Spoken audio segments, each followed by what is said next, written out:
الحمد لله رب العالمين، والصلاة والسلام على سيد المرسلين وخاتم النبيين محمد وآله وصحبه أجمعين. أما بعد، فلي الشرف العظيم أن أتكلم باسم هذا المجلس الموقر في مثل هذا الموقف الدقيق الحساس، باسم المسلمين جميعا في مشارق الأرض ومغاربها، وباسم مئات الملايين في شبه القارة الهندية. وهذا إن دل على شيء فإنما يدل على عالمية القضية الفلسطينية وإنسانيتها وإسلاميتها.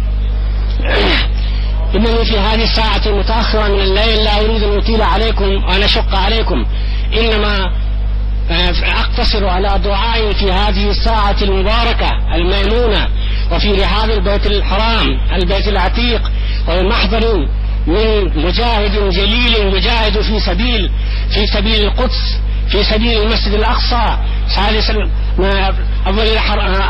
القبلة الأولى وثالث الحرمين. أقتصر على دعاء واحد وأرجو الله أن يتقبل هذا الدعاء في هذه الساعة المباركة في ليلة الجمعة المباركة، وهو أن يقيد الله لفلسطين بل للمسلمين جميعا بل للإسلام صلاح الدين الأيوبي الثاني. وإن كانت حكمة الله تبارك وتعالى اقتضت أن تختار من بين الأكراد كرديا يتوارى نسبه بعد 3 أو 4 وسائط في ظلمات الجاهلية، لأنه قد أسلم آباؤه قريبا وإنه لم يكن عريقا في الإسلام، فكيف لا تقتضي حكمة الله تبارك وتعالى ورحمته أن يختار عربيا صميما ومسلما سليما مجاهدا في سبيل الله ينحدر من أصول عربية إسلامية عريقة في القدم. كيف لا تقتضي حكمة الله أن يختار من بين العرب ومن بين المسلمين صلاح الدين الأيوبي الثاني. وإنني أخاطب الأمة العربية بلسان خير الدين الزركلي الشاعر العربي أن الحل الوحيد لقضية فلسطين أن يبرز صلاح الدين على مسرح القضية الفلسطينية وعلى مسرح الجهاد الإسلامي، فيقول: هاتي صلاح الدين ثانية فينا، هاتي صلاح الدين ثانية فينا، وجددي حطين وشبه حطينا. هاتي صلاح الدين ثانية فينا وجددي أيتها الأمة العربية المسلمة، وجددي حطين وشبه حطينا. ماذا كان سر صلاح الدين الأيوبي؟ إنما السر أنه كان مسلما مؤمنا محمديا لا يعرف غير لغة القرآن ولا يعرف غير لغة الإيمان ولا يعرف غير لغة الحنان. والمسلمون ما زالوا ولا يزالون. اكتبوا عني بقلم عريض، اكتبوا عني وسجلوه أن المسلمين إلى هذا الوقت وإن عبست بهم يد الزمان ويد التربية الغربية ويد المادية الرعناء لا يفهمون غير لغة القرآن. صدقوني أيها الإخوان، إن المسلمين في مشارق الأرض ومغاربها مهما تعددت لغاتهم ومهما فاق ذكاؤهم ومهما فاقت علميتهم وعبقريتهم إلى الآن لا يفهمون إلا لغة محمد بن عبد الله صلى الله عليه وسلم الذي آمنوا به كالنبي الخالد وكرافع الجهاد الأول المقدس.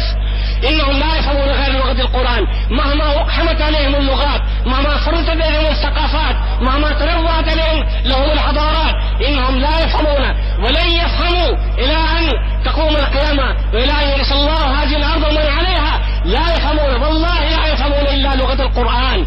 خاطبوا المسلمين بلغة القرآن أيها الإخوان، لا بلغة السياسة. خاطبوا المسلمين بالمصطلحات القرآنية. خاطبوا المسلمين وأسيروا فيهم الحنان والإيمان بكلمة الجهاد، بكلمة الشهادة في سبيل الله، بكلمة الحنين إلى الشهادة. إنهم لا يزالون يحسنون فهم هذا القرآن. إنما كان سر سيطرة صلاح الدين القلوب والنفوس والأرواح، إنما كان السر كامنا في أنه فهم هذا السر، فهم هذه النقطة، فهم هذه الحقيقة أن المسلمين لا يندفعون إلا بدافع الجهاد.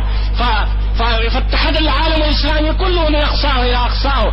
يستغرب المؤرخون الأوروبيون كيف اتحد الإسلامي، كيف استطاع صلاح الدين أن يوحد العالم الإسلامي الممزق المتشتت المنقسم على نفسه، كيف استطاع أن يجمع هذا العالم المترامي الذي تعددت عناصره وتعددت ثقافاته وتعددت مذاهبه الفقهية، كيف استطاع أن يوحد هذا العالم الإسلامي في هذه الفترة الحالكة العصيبة تحت راية محمد عليه الصلاة والسلام، لأنه رفع راية محمد لم يرفع راية القومية العربية.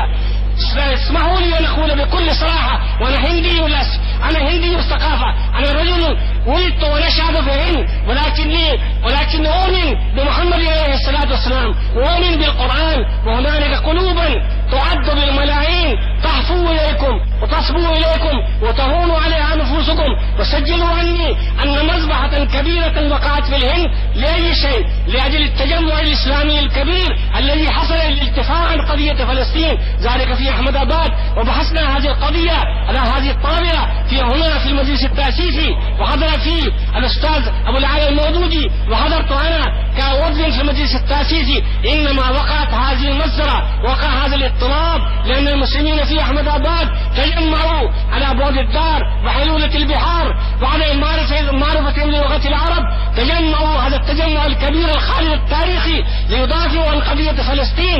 فإن وراءكم أيها الإخوان قلوبا مخلصة لا يعرف مدى إخلاصها إلا الله تبارك وتعالى، قلوبا مؤمنة، قلوبا مخلصة، قلوبا صادقة، لا تعرف لغة السياسة ولا تعرف اللباقة، إنما تعرف الإيمان، إنما تعرف الحنان، إنما تعرف لغة القرآن. أنتم تملكون أكبر ثروة لا يملكها أمريكا، والله لا تملكها أمريكا، والله لا تملكها روسيا.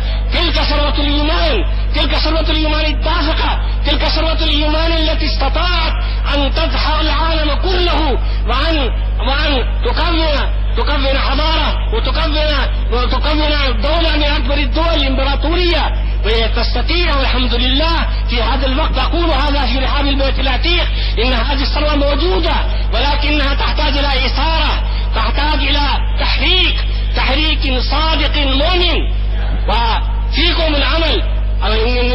إنني أرجو الله أن يستخدمكم في سبيل هذه القضية، وأن يجعل منكم صلاح الدين الأيوبي الآخر، لا أقول الأخير، الآخر وليس الأخير. والإسلام كما قال لا يدرى أوله خير أم آخره. فإني أقول لكم أيها الأخ الكريم، أيها المجاهد الذي أنا أتبرك إذا كان التراب مالكم في ساحة الجهاد، فأنا أرجح ولا كثير من العبير ولا كثير من العطور. إنني أقول لكم اذكروا قول الله تعالى: ولا تهنوا في ابتغاء القوم إن تكونوا تعلمون فإنهم يعلمون كما تعلمون وترجون من الله ما لا يرجون. هذه ميزتكم. إن اليهود لا يرجون. أنا عارف اليهود فقدوا كل شيء وقطعوا كل خيط كان يربطهم بالله تبارك وتعالى، وبصرف الصمالية أصبحوا شعبا ماديا بحتا لا يؤمن إلا بسيطرته العالم. ليس أمامه غاية وليس أمامه غاية نبيلة ولا غير نبيلة، إنما هو شعب عنصري يؤمن بالعنصرية، والله تبارك وتعالى لا ينصر العنصرية. إن الله تبارك لا ينظر إلى وجوهكم إلى أجسادكم ولكن ينظر إلى قلوبكم. فأنتم تملكون ولا تزالون تملكون هذه الثروة وترجون من الله ما لا يرجون. استمدوا هذه القوة، عصيروا هذا الدفين الكامل، هذا الكنز الخفي المطمور الذي لا يزال في صدور زملائكم. تقولون انهم ترجون يا اخواني ترجون من الله ما لا يرجو اليهود، فلماذا تهنون؟ لا تهنوا ولا تحزنوا وانتم الاعلون ان كنتم مؤمنين. هذه كلمة اخ لكم في الله، أخ لكم في الدين، أخ لكم في الإسلام، لا يربطه بكم إلا الخيط الإيماني والرباني والنوراني الذي انبثق من هذا البلد، ولا يزال مانعا ولا يزال بازغا ولا يزال منيرا للقلوب والنفوس، ويبدد الظلمات، ظلمات الجاهلية وظلمات المادية وظلمات الأمريكية وظلمات السوفيتية. إننا نحن المسلمين والحمد لله أغنى من كل الأمم وأقوى من كل الأمم، وتاريخنا طاهر وتاريخنا نزيه، ما لم تتلبس أيدينا ولا أجسامنا بالدماء البرية أبدا. فكن على ثقتنا أيها الأخ الكريم أيها المجاهد أن براك جيشا عرمرما من المسلمين، من القلوب المؤمنة، من الأرواح السعيدة، من الذين يستهينون بحياتهم ويستهينون بكرامتهم في سبيل الله. جربوهم. هل جربتهم؟ لا والله، إلى الآن لم يتفق لكم أن تجربوهم. إنكم لا تزال هذه الأرض بكرا، لا تزال هذه التجربة جديدة. جرب أيها الأخ هذه الأمة التي ملأت العالم كله، ويا وراءكم وأمامكم إن شاء الله، وتأخذون منهم ما هو أغلى وأعلى وأثمن وأعز من كل سلاح تأخذونه من أي قوة كبيرة. هذه كلمتي، وأنا قد أخذت فيها واسترسلت أكثر مما قدرت وما زورت الكلام وما ادخلت، ولكن هو الدافع الإيماني الذي العرق العربي والإسلامي الذي ينبض، الذي يثور، الذي يملك علي مشاعري، الذي يدفعني إلى أن أقول هذه الكلمة مرتجلة وأتركها مدوية مجرجرة في ربوع العالم كله. وتقبلوا مني أطيب التحيات وأصدق التحيات وأطيب التمنيات، والسلام عليكم ورحمة الله. شكر الله لكم وأثابكم. شكر الله لكم وأثابكم.